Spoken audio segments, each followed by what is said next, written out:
হয়ে গেছে মাছ? হ্যাঁ, এই যে ভাজা হয়ে গেছে, এবার বেটে দেবো।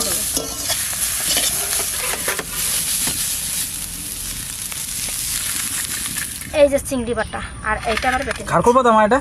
হ্যাঁ, চিংড়ি দিয়ে? খারকোল পাতা, চিংড়ি আর বাহ, লঙ্কা, রসুন। এটা খুব সুন্দর।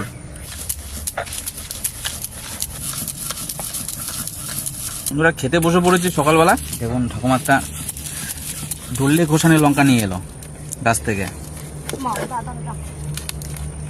ধরলে ঘোষানি লঙ্কা আর এই আলু সিদ্ধ দিয়ে ভাতটা মাখিয়েছি। আর কালকে ভিডিওতে আপনাদের এই মাছটা দেখাচ্ছিলাম, যে এই মাছটা খেতে খুব টেস্টি। খেয়ে নিয়েছি আমি, 2 পিস পড়ে রয়েছে এখানে। লঙ্কা দিয়ে আলু সিদ্ধ ভাত আর এই মাছ ভাজা, এই যে কত স্বাদ, কিচ্ছু নাই আর, মাছ ভাজা আর আলু সিদ্ধ।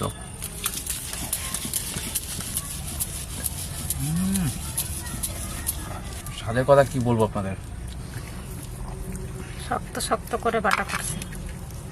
হেভি টেস্ট হয়। এটা নদীর চিংড়ি মাছ, যার জন্য ছোট ছোট গুছে মাছগুলো এসছে। নদীতে খুব হয় মাছটা।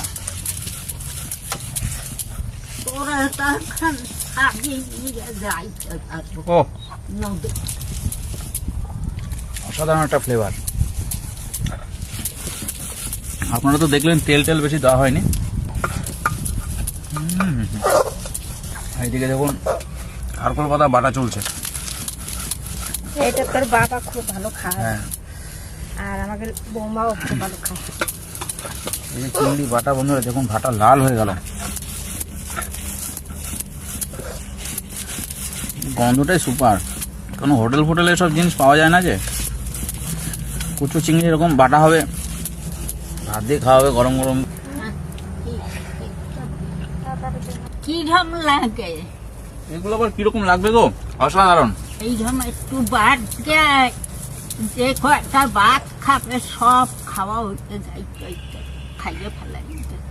আমাদের এখানকার অজয়ের চিংড়ি অসাধারণ টেস্ট। একতলা ভাত পুরো ওই চিংড়ি বাটা দিয়ে শেষ, এত টেস্টি এটা।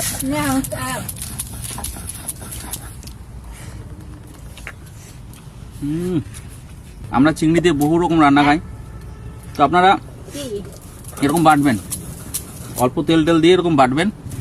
দেখলাম তো প্রথমে কড়াইয়ে ভেজে নেওয়া হলো তেল ছাড়া, তারপর একটা স্মোকি ফ্লেভার আনার জন্য চিংড়িতে, যেরকম কাঁকড়া আমরা পুড়িয়ে খাই